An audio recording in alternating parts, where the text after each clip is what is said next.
apa yang diceritakan oleh Ahli Safi Antonio sudah luar biasa, tetapi ada beberapa sektor-sektor yang sesungguhnya belum terjawab. Nanti akan saya ceritakan itu bagaimana harus kita jawab. Saya ulang pertanyaannya, apa basisnya Adam Smith? Basis Adam Smith adalah individualis. Seorang filosof yang membela industrialis. Ulang ya, basis Adam Smith adalah seorang individualis yang membela kaum industrialis, basisnya individual. Dan kata dia yang paling menarik adalah apa yang disebut dengan benevolent attitude. Hak orang miskin, hak orang fakir dan miskin itu adalah hak yang diambil dari sisa-sisa makan malam. Saya ulang ya, itu kata-katanya Adam Smith. Jadi benevolent attitude itu, kata Adam Smith, sudahlah biarkan orang miskin itu berada di sana, tapi katanya dia punya hak atas sisa-sisa makanan yang kita nikmati pada malam ini. Sisa-sisa makanan yang... Jadi berapa tabrakannya di situ? Tabrakannya individualis, tabrakan industrialis, tabrakan berikutnya hak orang miskin adalah sisa-sisa dari meja makan.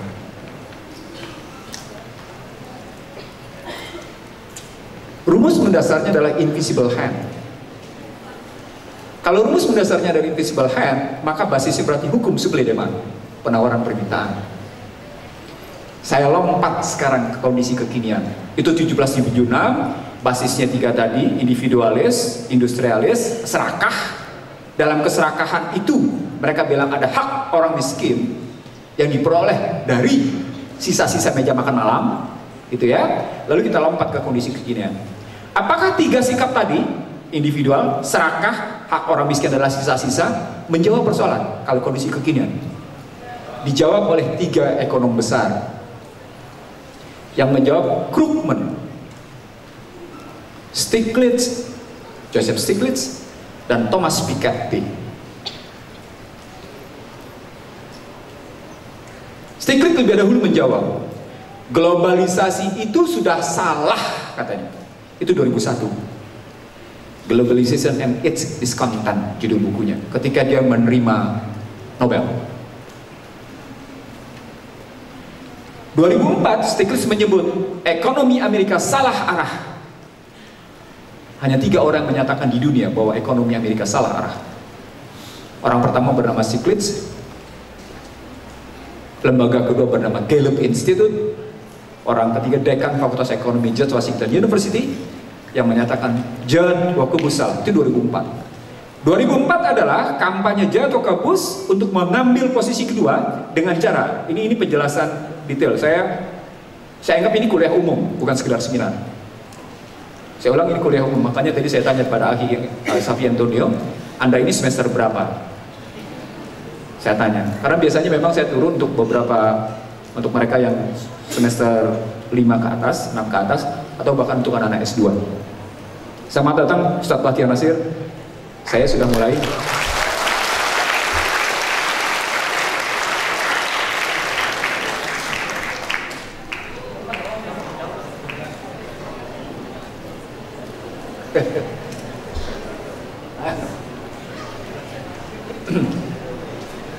Saya teruskan. Pada posisi itu di 2004 itu dia sedang berkampanye, dan kampanye disebut sebagai salah arah, dan salah arahnya dibuktikan pada 2008. Kampanye dia adalah kampanye untuk terpilih kedua dengan mendayagunakan persis seperti model Indonesia, money politik. Kalau Indonesia konkret money politik, uang memang diserahkan kepada pemilih. Amerika tidak menyerahkan uang, tapi menyerahkan fasilitas kredit murah perumahan. Ulang ya, fasilitas kredit rumah perumahan kepada para pekerja. 2008 menjadi bukti para tenaga kerja yang menerima kredit rumah perumahan itu, kredit murah perumahan itu tidak bisa bayar kredit. Pertanyaan, kenapa nggak bisa bayar kredit? Kenapa? Kenapa nggak bisa bayar kredit si para pekerja imigran itu? Karena industri manufaktur Amerika kalah melawan industri manufaktur Cina. Jadi kalau banyak ekonom di Indonesia, seperti teman-temannya Pak Safi'i, teman-temannya saya yang ngomong di Departemen Keuangan teman di BI bahwa krisis 2008 adalah subprime mortgage, menyesatkan. Ulang ya, ulang. Perhatikan baik-baik betapa kita disesatkan oleh informasi bahwa krisis 2008 disebabkan oleh subprime mortgage crisis. No, salah. Total salah. Itu teman-teman saya, teman-teman Pak Safi'i.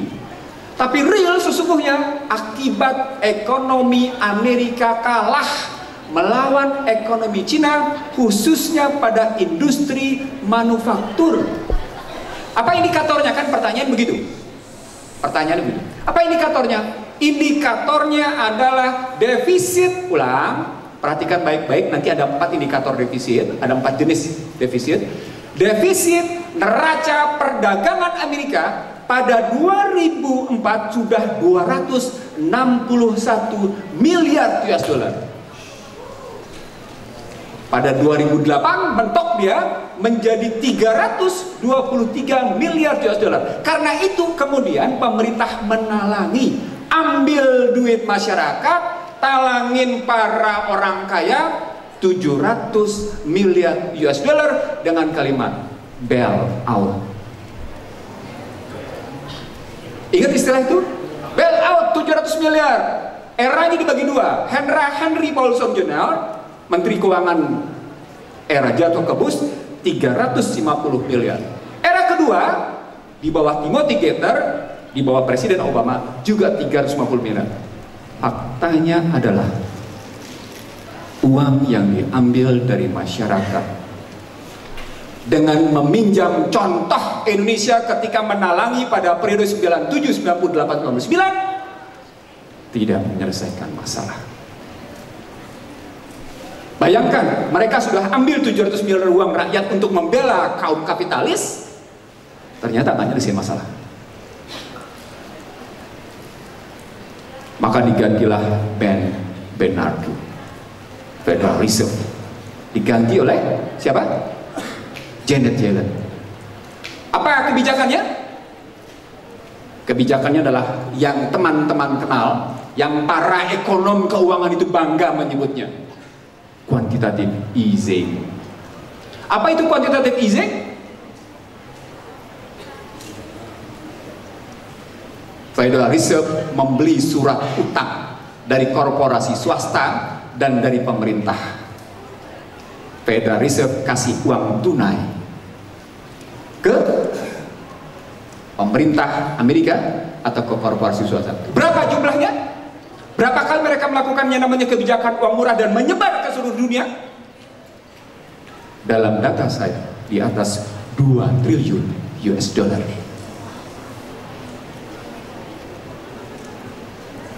Sekali lagi, kebanyakan ekonom di Indonesia tersesat atas situasi ini.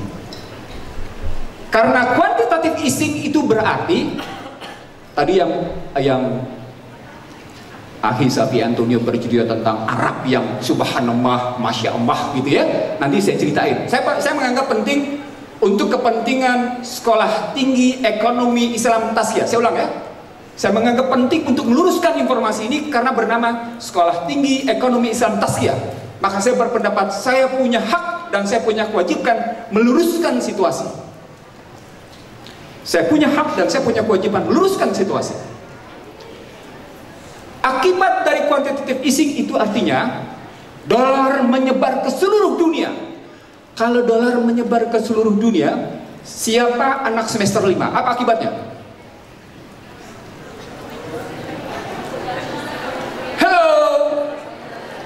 Siapa yang bisa jawab? Apa? Kalau sampai dolar menyebar ke seluruh dunia, apa akibatnya? Akibatnya satu saja. Inflasi. Kalau inflasi, akibat lanjutannya apa? Halo, mari berpikir kritis. Kalau Anda terkena inflasi, akibatnya apa? Harga barang naik. Kalau harga barang naik yang dipukul siapa? Orang miskin keluar duit lebih banyak. Dalam bahasa ekonomi yang sederhana adalah inflasi mengakibatkan kenaikan harga sekaligus merupakan pemangkasan daya beli bagi orang miskin. Marah Mesir, jatuh Husni Mubarak. Marah Libya, jatuh Gaddafi. Dimainkan Syria. Itu semuanya cuma satu kata kunci: inflasi. Sama seperti jatuhnya Soekarno dan jatuhnya Soeharto, dikunci lebih awal inflasi. Sama seperti Joko Widodo. Cuma Joko Widodo ditolong oleh Freeport.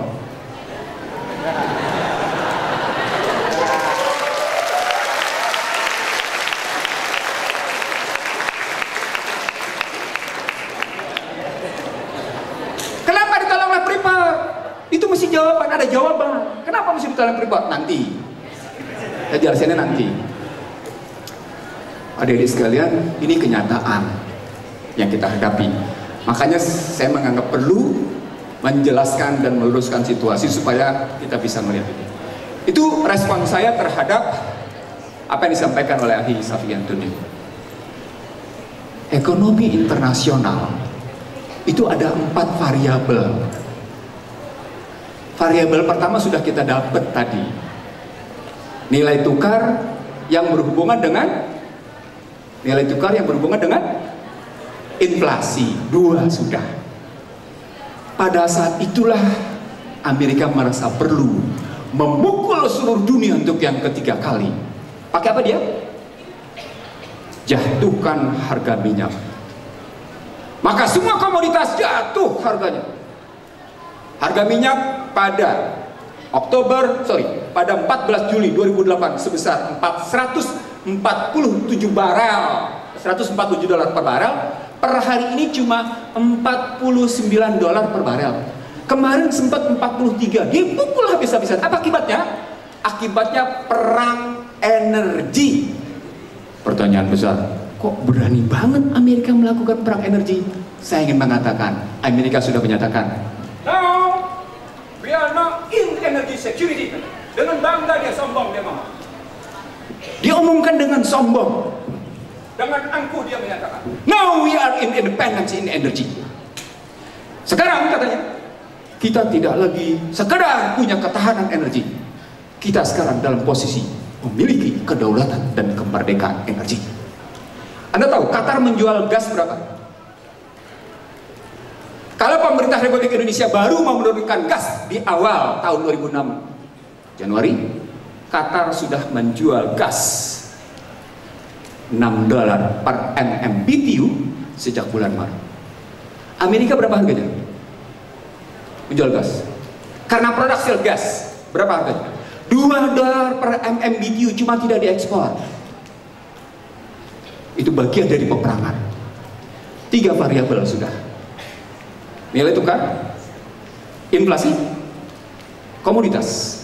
Tinggal 1 yang belum dilakukan, yang semua masyarakat dunia menunggu. Apa itu? Suku bunga. Orang menunggu perilaku seorang perempuan perkasa. Perempuan ini amat berkuasa dengan rambut perak sedemikian rupa, didampingi juga oleh perempuan perak berambut perak bernama Christine Lagarde. Dia mengatakan kepada sepenjuru dunia, jangan urus ekonomi kami, urus ekonomi kalian, karena kami sedang memulihkan perekonomian kami sendiri. Itu Janet Yellen. Kalau seorang perempuan kayak gitu, coba lihat basis berpikirnya kemana nih? Kenapa perempuan itu demikian perkasanya? Kalau orang demikian takut pada yang namanya Stanley Fischer. Siapa Stanley Fischer? Yahudi yang pernah menguasai IMF dan pernah mendikte Indonesia. Itu saja tidak didengar di dunia. Stanley Fischer, Yahudi yang pernah menguasai dunia, tidak didengar lagi di dunia sekarang. Yang didengar adalah Janet Yellen. Gak usah urusin negeri kami, Anda urus negeri Anda. Kami sedang memulihkan perekonomian kami. Padahal cuma 1 indikator, suku bunga. Mereka menunjukkan tak satu pun yang punya kemampuan melakukan perlawanan atas nama dominasi ekonomi mereka. Garis bawahi kata-kata dominasinya. keluar, ketemu dengan istilah yang disampaikan oleh Nixon. Globalisasi adalah bahasa lain dari, globalisasi adalah kata lain dari dominasi Amerika. Saya kalau pelajaran kayak gini, dokumennya banyak sekali di laptop saya gitu. Buka. Bahkan nanti berkaitan dengan listrik mati nanti, saya bisa cerita banyak sama Anda. Serius, banget. Kalau istilah serang bingit deh. Oke? Nah, itu jawaban saya. Jadi Indonesia termasuk nih, terpuruk nih, terkena. Tinggal di hubungannya, ya. Oke? Sekarang saya jawab ke posisi moderator. Bagaimana kira-kira Indonesia? Nggak usah ngomong lah. Jawabannya cuma satu. Jangan berumah di tepi pantai kalau tidak mau kena ombak. Jangan berumah di tepi sungai kalau tidak mau luapan sungai. Jangan berumah di pinggir tebing kalau tidak mau longsor tebing. Itu rumus. Sekarang saya tanya sama Anda, perekonomian Indonesia di pinggir pantai atau bukan? Hah? Kalau kita ibaratkan di pinggir pantai atau bukan? Apa jawabnya? Coba yang semester 7 jawab. Yang semester 6. Ada keywordnya, saya kasih keywordnya. Keywordnya adalah ekonomi terbuka. Apa arti ekonomi terbuka? Ekonomi terbuka seperti rumah di pinggir pantai. Ekonomi terbuka seperti perempuan bugil yang kapan saja bisa seperti perempuan bugil yang bisa dihajar kapan saja.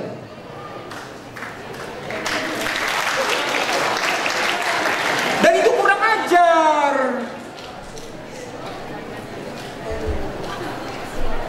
Bodohnya kita terima sistem ekonomi terbuka total.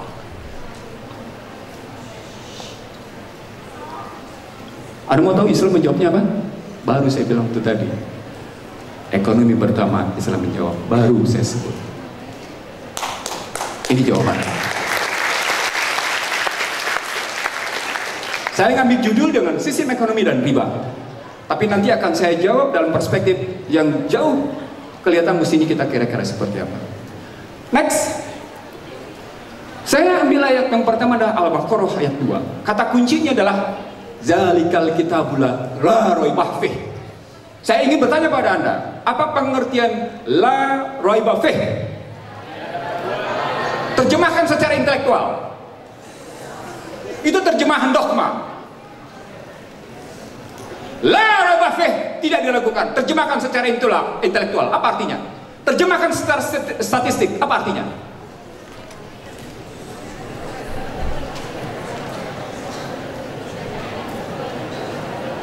Di situ kelihatan Al-Quran hanya berperan sebagai buku spiritual. Terjemahan Anda, Al-Quran bukan buku spiritual saja.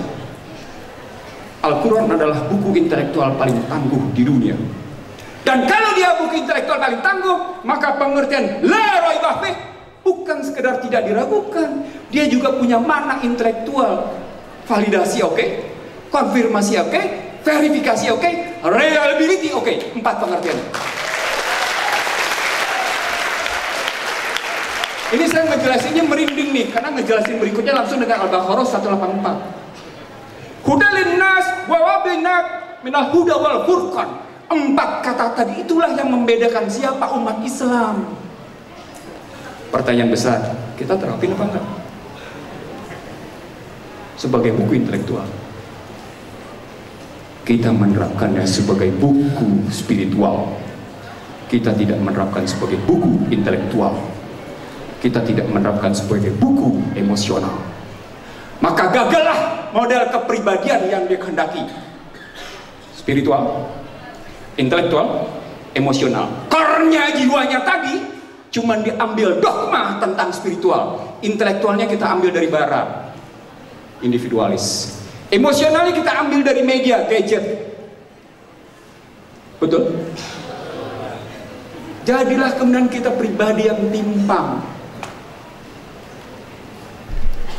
Jadilah kita kemudian, maka nggak ketemu kalimat huda linnas wa bayyinat minal huda wal furqan, nggak ketemu. Nggak dapat kita sebagai, oh iya, Anda dapat sebagai pembeda berjilbab, tapi apa artinya berjilbab kalau kemudian Anda tidak menunjukkan sebuah perbedaan dalam sikap intelektual, sikap pemikiran, dan sikap ketertundukan? Saya tanya sama Anda, berapa banyak teman-teman Anda yang berjilbab suka melanggar lawan arus? Jawab. Banyak, itu artinya tidak rukun. Sederhana. Kenapa? Karena Anda dicontohkan oleh sebuah sistem bahwa mereka adalah pelanggar-pelanggar aturan atas nama kekuasaan. Dan Anda ikut pelanggar-pelanggar aturan atas nama kebutuhan keterdesakan waktu. Breakthrough. Lihat lagi yang ketiga. Ar-Rahman alamal Quran khalaqal insana al-mahul bayan. Ar-Rahman 1, 2, 3, 4 dilengkapi dengan 4 kali kata mizan. Dia ilmu yang memberikan penjelasan amat tangguh seperti balik ke atas al-mahul bayan. Dia juga menunjukkan di sini kalimat pentingnya gitu ya, alamal Quran. Ilmu dari Al-Quran itu menjelaskan sedemikian hebatnya, yang dalam penjelasan lebih lanjut pada fabi ayyi ala rabbikum tukadziban. Yang pertama, kehidupan sistemik. Aku ciptakan dari nutfah menjadi segumpal darah, diceritakan dalam ayat lain menjadi tua, sebagian menjadi pikun, sebagian tidak, lalu kembali mati. Sistemik. Dalam bahasa yang lain, cuma buku ini yang mengatakan kamu hidup punya visi dan misi, dan pertanggungjawaban kamu adalah misi apa yang kamu kerjakan. Jadi pendekatannya sistem nih. Dalam bahasa saya yang paling sederhana, cuma satu buku yang begitu hebat bicara tentang kehidupan berbasis sistem. Buku itu bernama Al-Quran, bukan buku lain.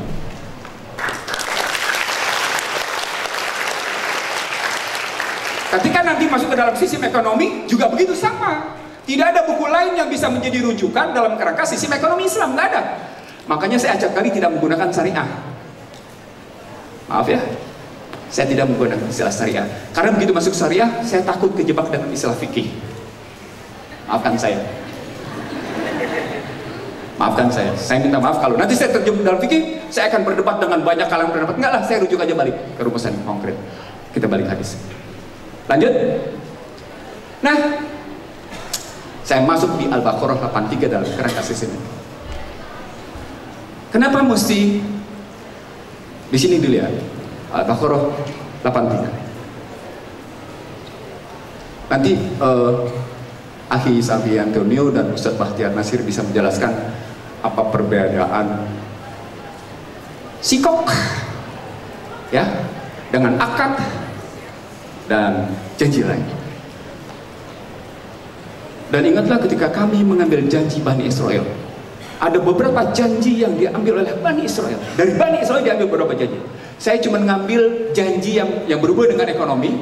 Ada beberapa variabel di situ. Janjinya yang pertama tidak boleh menyembah emak. Janji kedua adalah berbaik kepada ibu bapak. Janjinya berbaik kepada kaum kerabat. Janjinya ngambil kebaikan sama anak yatim. Janjinya menyantuni orang miskin. Janjinya menunjukkan kata-kata yang baik kepada manusia. Di sini yang dalam konteks ekonomi, janji yang diambil dari Bani Israel adalah dirikan sholat, tunaikan zakat. Ini yang saya pernah ketemu sama Aisyah Antonio. Begitu pentingnya kalimat salat zakat. Aqimus shalah wa atuz zakat. Aqimus shalah wa atuz zakat. Aqimus shalah wa atuz zakat. Dia selalu berdampingan. Karena ini diambil dari Bani Israel, artinya sesungguhnya ada transaksi antara mereka yang pernah memperoleh kepercayaan dari Allah. Transaksinya adalah kamu tidak bisa lain kecuali janji kamu sendiri. Janji kamu sendiri adalah jalankan salat, tunaikan zakat. Lanjut. Saya ambil Al-Baqarah 165. Mulai di sini ketemu. Wa minan nasi man yattahizu min dunillahi andada asadun hubban lillah.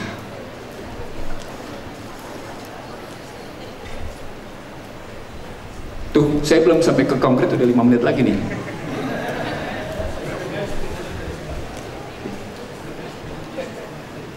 Ustadz Bahtiar bilang 10 menit. Saya akan menyampaikan apa yang bisa saya sampaikan dalam waktu 10 menit. Nah, dari sini jatahnya diambil 10 menit. Enggak apa-apa ya. enggak. Saya cuma ingin mengatakan saya ada kerangka berpikir makro, kerangka berpikir mikro. Bahkan tadi saya bisik pada Safi Antonio pada sisi akuntansinya, bahkan ke manajemen produksi. Jadi ini bukan cuma sekedar kerangka berpikir besar tanpa contoh, no. Saya menyampaikan bahkan sampai pada contoh. Kalau 5 menit ini mustahil, tapi nggak apa-apa, kita tinggalin, kita buang, ya. Saya masuk ke dalam pengertian iman. Apa iman? Apa iman? Kan iman ngomongnya percaya kan? Al-imanu abdun biqalbi, kalau berisan amal bil arkan, 3 komponennya.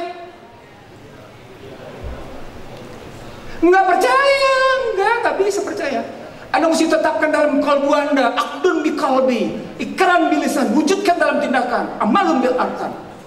Karena rujuknya begitu, ketemu dia bunal Islam ala khamsin, bukan arkanul Islam ala khamsin.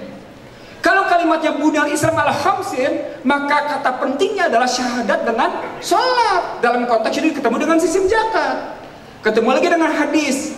Yang benar itu lihat bagaimana Islam, iman dan ihsan. Dalam perspektif ekonomi ketemu 2 hadis menarik. Yang acap kali saya sampaikan. Ini hadisnya. Saya cuma ceritakan. Sebaik-baik kamu, daripada kamu minta-minta, lebih bagus kamu cari kayu bakar. Itu sebelah kiri. Sebelah kanan, jangan memberi kekuasaan pada mereka yang memintanya. Apa artinya? Apa artinya? Kenapa saya ambil 2 hadis ini? Ini bicara harkat martabat. Daripada tangan Anda di bawah, cari kayu bakar. Harkat martabat diajarkan. Daripada Anda direndahkan karena kekuasaan, tunjukkan Anda bukan pembintang.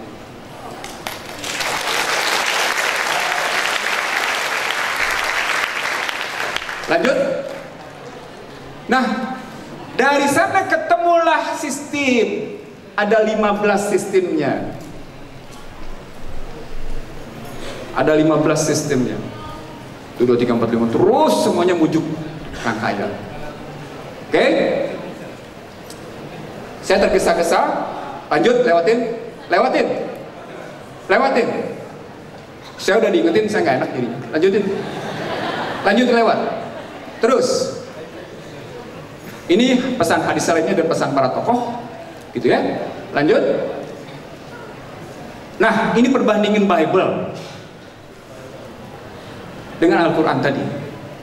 Ribanya udah jelas nggak boleh, tapi ternyata di Bible penting. Jangan engkau membungakan kepada saudaramu baik uang maupun bahan makanan ataupun yang dapat dibungakan. Ulangan 23 ayat 29, Nehemia 5 ayat 10, juga aku dan saudara-saudaraku dan anak buahku telah membungakan uang dan gandum pada mereka. Biarlah kita hapuskan hutang mereka itu. Lanjut, lewatin aja. Ayat stop di sini mulai. Nehemia 5 ayat 10, juga aku dan saudara-saudaraku dan anak buahku telah membungakan uang dan gandum pada mereka. Biarlah kita hapuskan hutang mereka. Kita Ulangan 23, janganlah engkau membungakan kepada saudaramu baik uang maupun bahan makanan atau apapun yang dibungakan. Yang menarik Ulangan 23 ayat 20. Perhatikan baik-baik kalimat ini. Di 23 ayat 20 kita ulang. Dari orang asing engkau boleh memungut bunga. Halo? Dari orang asing engkau boleh memungut bunga. Tetapi dari saudaramu janganlah engkau memungut bunga, supaya Tuhan Allahmu memberkati engkau dalam segala usahamu di negeri yang engkau masuki untuk mendudukinya. Apa artinya? Nehemia kitab Ulangan memerintahkan jajah, ambil bunganya.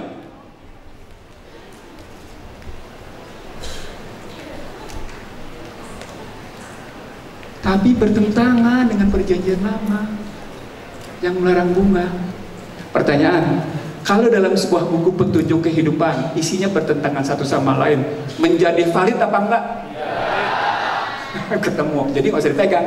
Coba kita tahu aja, mereka punya perintah. Oh perintahnya begini, jelas, ya. Bagaimana kira-kira Indonesia menjawabnya? Lanjut. Ini lewatin. Saya bikin dulu perbandingan sistem supaya kita punya spektrum, supaya kita punya paradigma. Perbandingan sistem antara kapitalis, sosialis, campuran, dan Islam. Kata kuncinya adalah soal harta. Saya bikin 7 variabel. Dari mulai motivasi sampai dengan ke bawah. Nanti ambil aja dari panitia ya. Nggak perlu saya bacain ya. Tapi Anda mesti belajar. Pakat? Komit ya? Karena saya udah berwaktu nih. Dan saya ingin menjawab omongan saya sendiri. Lanjut, ini modalnya. Ini jawabannya. Jawaban pertama adalah suka tidak suka, setuju atau tidak setuju, Al-Quran sesungguhnya mengajarkan kalian tidak boleh jadi sosialis, kalian tidak boleh jadi kapitalis. Artinya Al-Quran mengajarkan modal sosial sama dengan modal finansial. Dia terus bergerak, berputar. Dalam kerangka modal sosial, Anda diajarkan dengan disebut dengan jejaring sosial. Dalam bahasa Islam namanya silaturahim. Siapa yang memutus silaturahim? Apa akibatnya? Sengsara dia. Ketemu dia modal sosial sama dengan punya 3 makna dia. Dia punya makna ekonomi, dia punya makna politik. Makna politiknya kelihatan ngapain, makna ekonominya kelihatan ngapain. Aplikasi, lanjut. Nah, kalau saya disebut sebagai ekonomi kerakyatan, saya menyebutnya bukan ekonomi kerakyatan, saya menyebutnya ekonomi konstitusi. Lihat basisnya. Basisnya pasal 33. Rujukannya adalah, fondasinya adalah pasal 33. Tapi pilarnya coba, semangat para penyelenggara negara. Artinya, ketika para penyelenggaranya menjadi pengkhianat, ini bisa tumbuh nggak? Kalau saya ngomongnya di televisi begini, Anda pegang pasal 9 Undang-Undang Dasar 45. Apa pasal 9? Anda hidup di Indonesia kan? Apa pasal 9? Demi Allah, saya wakil presiden, saya presiden Republik Indonesia bersumpah memegang teguh konstitusi dan menjalankan seluruhnya perundang-undangan. Kalau dia tidak lagi menjalankan konstitusi, sumpahnya terpenuhi nggak? Ini manusia konsisten atau tidak konsisten? Kalau dia tidak konsisten, bisa dipercaya nggak? Singkirin.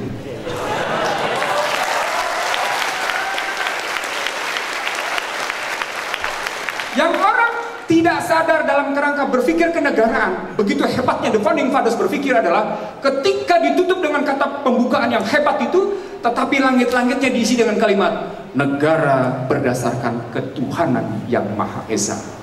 Jadi kalau ada petinggi menyatakan ini bukan negara agama, salah dia. Ini negara yang mengakui agama, karena pasal 29 yang menyebut.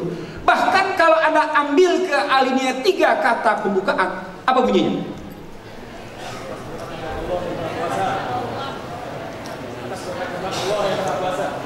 Berkat rahmat Allah yang Maha Kuasa. Pasal 29 menggunakan terminologi ketuhanan. Kata pembukaan menggunakan terminologi apa tadi? Berkat rahmat Allah. Terminologinya beda. Ini terminologi Kristen, ketuhanan. Alinea 3 terminologi Islam, Allah yang Maha Kuasa. Artinya dalam konstruksi berpikir the founding fathers, negara ini negara agama. Karena itu ketika negara ini sepenuhnya berbasis materialis, menjadi salah dia. Itu kata kunci. Ketika negara ini digeser menjadi sepenuhnya negara materialis dengan cara pinjam dari Bank Dunia, pinjam dari EDI, pinjam dari Cina, pinjam dari mana-mana, artinya Anda salah. Karena negara ini tidak boleh dijadikan negara materialis. Negara ini adalah negara yang membangun kekuatan modal sosial dan modal finansial. Penutup. Baik, penutup terakhir, ini dia. Adik-adik, suatu hari masyarakat Amerika bertanya kepada masyarakatnya sendiri, siapa pemimpin besar paling berpengaruh di dunia? Semua orang cerdas cendekia, baik akademisi, orang kaya, militer, politisi, Yahudi menjawab nama. Hanya satu Yahudi yang tidak menjawab nama. Yahudi itu guru besar psikoanalisis dari Chicago University. Namanya Jules Wasserman. Profesor Jules Wasserman lalu mengatakan, tidak layak kita bicara nama. Kita akan ribut terus, kata Jules Wasserman. Oke, kita terima gagasan Jules, tapi apa yang mesti kita lakukan? Kita lakukan adalah milih kriteria. Kriterianya 3, disepakati 3. Kriteria pertama, melindungi pengikut atau rakyatnya. Kriteria ketiga, mencerdaskan dan menyejahterakan. Kriteria yang paling menarik, menumbuh kembangkan keyakinan kepada pengikut atau rakyat bahwa perjalanan ke depan adalah benar. Bapak Ibu sekalian, tidak ada orang tua yang tidak melindungi anaknya. Tidak ada pemimpin yang tidak melindungi. Yang kedua, tidak ada yang tidak mencerdaskan. Terbukti Anda disekolahkan di Tazkiyah. Itu membuktikan orang tua Anda bertanggung jawab terhadap perjalanan ke depan Anda. Tapi nomor 3 susah. Nomor 3 susah. Kenapa susah? Karena Anda, kita semua berhadapan dengan 3 kurikulum. Kurikulum sekolah, Tazkiyah, kurikulum masyarakat, media massa, termasuk gadget, dan kurikulum rumah tangga yang acap kali semuanya saling asik sendiri-sendiri dengan gadget, televisi, dan laptop. Pertanyaan, adakah kurikulum 3 ini sinkron? Kurikulum sekolah seperti Tazkiyah dengan kurikulum rumah dengan kurikulum masyarakat, ada nggak? Sinkron nggak? Halo, sinkron nggak? Pinter Anda. Kalau kita tahu bahwa kurikulum ini tidak sinkron, pertahanan apa yang mesti kita lakukan? Di sini Safi antumnya hebat, saya akui hebat.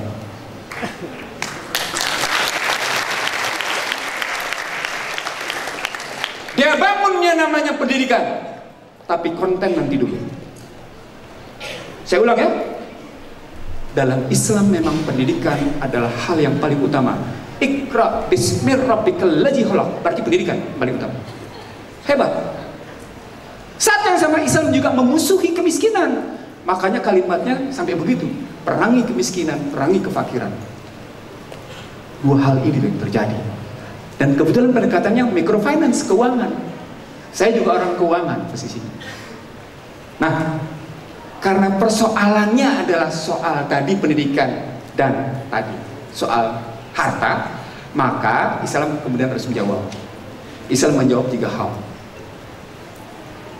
Listrik mestinya tidak boleh kita tergantung. 2, pangan kita tidak boleh tergantung. Ulang ya. Listrik kita mestinya tidak boleh tergantung. Energi maksudnya. Kalau pakai istilah mereka, triple F crisis. Bangsa ini di dunia sedang menghadapi triple F crisis. Food, fuel, and financial. Ya, saya sudah selesai kok. Gak usah ragu, gak usah ragu. Saya sudah selesai. Maaf ya. Saya ulang, food, financial, fuel, financial. Food kita impor. Anda tahu kemarin Menteri Pertanian menyetujui impor apa terakhir? Beras sama sapi. Berarti kita impor. Energi kita impor. Ribut 35.000 megawatt dasarnya utang. Financial kita ngutang. Sekarang begini pertanyaannya. Kalau 3-3-nya kita dalam posisi ketergantungan luar negeri, maka pertanyaannya, siapa kita sebenarnya? Jawabannya adalah dulu Indonesia dikuasai oleh VOC. Sekarang Indonesia dikuasai oleh MNC. Terima kasih. Assalamualaikum warahmatullahi wabarakatuh.